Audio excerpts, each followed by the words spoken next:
प्रभुकर वार्ता ध्यान करबा ता होची आपण जानिले भलो आपण जानिले भलो कोटा जानिले भलो सेटा टिके कहिबा पई चाहे गीत संहिता 39 पर्व तार 4 पद और 5 पद के सदा प्रभु मोहर अंतिम काल और मोहर दिनर परिमाण कौन मते जनाओ मु किपरि क्षण काल स्थायी ताहा जानिबा को दियो देखो तुम्हें मोर दिन केतेक मुष्टि परिमित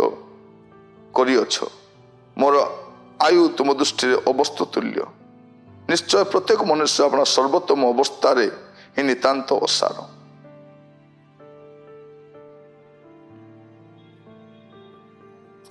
आपन 6 पद मध्य पढ़ुछि निश्चय प्रत्येक मनुष्य छाया तुल्य गमनागमन करे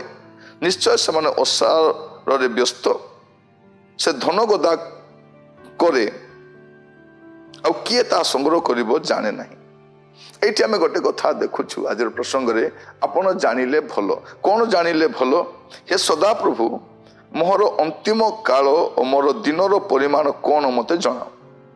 मोर अंतिम काल मते जनाओ मोर दिनर परिमाण केते मते जनाओ जति मु बुझी पारिबी जे मोर दिन सरी गलानी मोर टाइम हेई गलानी एटा जानिले भलो आज समय आमे भाबुछु भलो खाउछु एक्सरसाइज करूछु योगा करूछु ट्रीटमेंट नउछु आमे भाबुछु नाही हमर समय आसी नै जानिले भलो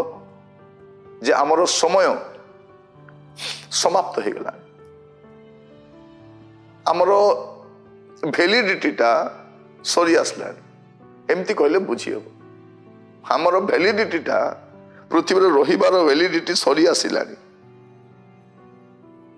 मु किपरि क्षण काल स्थायी यह जानिबा को दियो हमर जगतर रोहणी काल क्षण काल स्थायी हम अक्षय नु क्षय आमे क्षण काल स्थायी यह जानिबा को दियो देखो तुम्बे मोहर दिन केतेक मुष्टि परिमित करिअछ मोर दिन सब मिसाइले मोर आपन हाथ मुठार रही परिबो प्रभु मोर आयुर वर्ष तुम दृष्टि अवस्तु तुल्य निश्चय प्रत्येक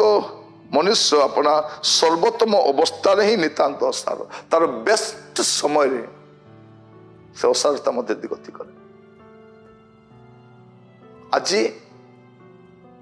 प्रभु आमको बुझीबा पई सहाय्य कर आपण जानिले भलो एटा हमर जीवन सर्वोत्तम समय रे आमे भूली बसु आम लाइफ रे आमे सर्वोत्तम समय दे जाऊ से समय आमे भूली बसु कौन आउ समय अच्छी भल खाइबी भल चलिबी प्रभु आशीर्वाद करिसंती दिनर परिमाण बुझीबा दरकार जे मोर आयुष्य केते कम जगत रे मोर रोहणी काल केते कम मु केते दिन पई आस्ते जानिबा दरकार दिन बही जाउछि दिन सरी जाउछि आमे भूली बसीछु जे मते जीवाको हबो मते जगह छाड़ीबा पई पड़िबो एटा मोर रहिबार स्थान नै एटा आमे भूली बसीछु आमे भ्रमित होई जाछु आमे भाबिछु कोन जे जगत का मो सब किछि एठी मो सब रहिबी आराम रे रहिबी शांति रे खाइबी